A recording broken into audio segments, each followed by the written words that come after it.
The night had swallowed the small, dusty town whole, leaving only the flickering glow of lanterns on narrow streets. The wind howled through the alleys like a restless spirit, rattling shutters and scattering dry leaves across the ground. In the corner of a near-forgotten lane, a modest little house stood, its wooden walls crooked and weathered, but inside a single light burned warmly. Nazia, a woman whose life had been one long struggle against poverty, moved quietly inside, her hands calloused from years of labor, her heart heavy with worry. She had barely enough to feed herself, let alone anyone else. Yet something deep inside her urged her to open her door to the unknown. It started with a knock, a hesitant, cautious knock, almost lost in the whistling wind. Nazia's heart skipped a beat. No one ever came by this late? Stranger or not?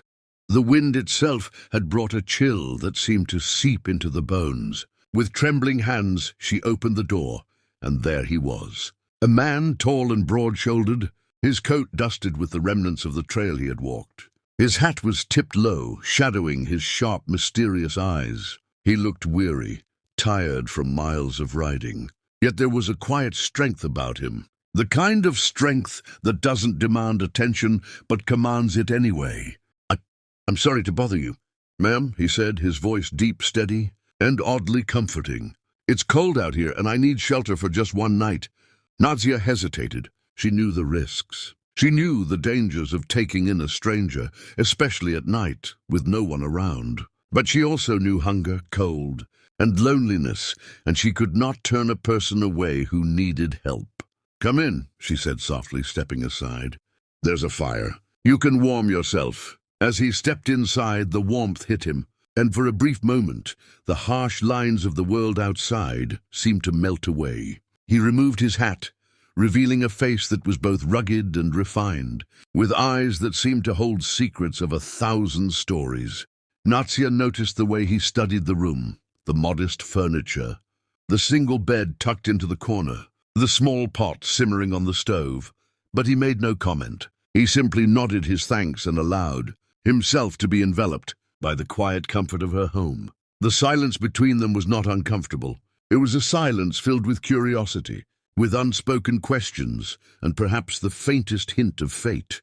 Nazia busied herself with a simple meal of bread and stew, careful to offer what little she had without making him feel like a charity case. He ate with quiet appreciation, occasionally glancing at her, as if reading her thoughts through her gestures. You don't have to do this, he finally said, breaking the quiet.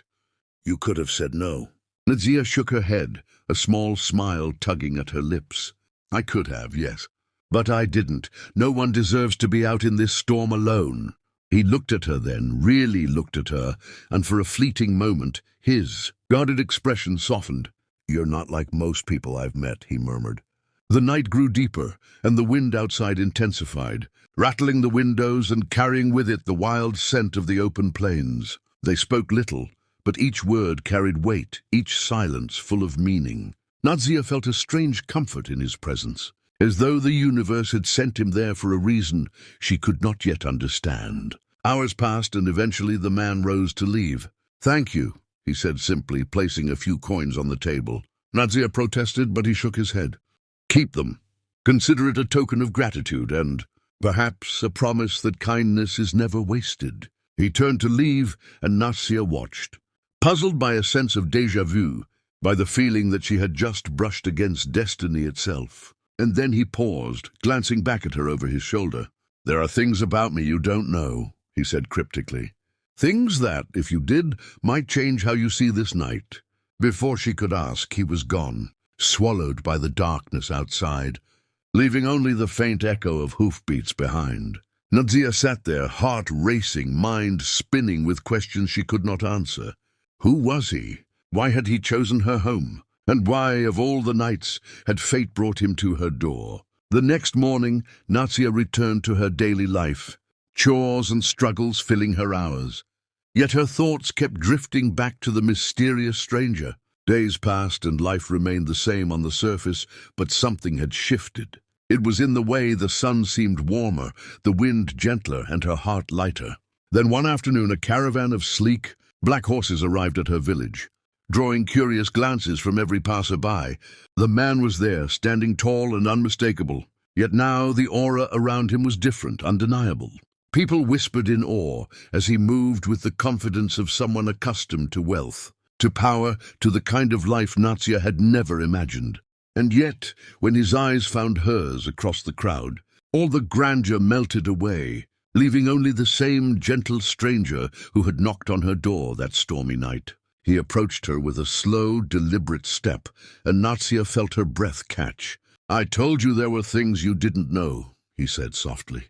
"I am more than I appear. I own lands, businesses, more wealth than I can ever use. But tonight, and perhaps every night after, I want something simple.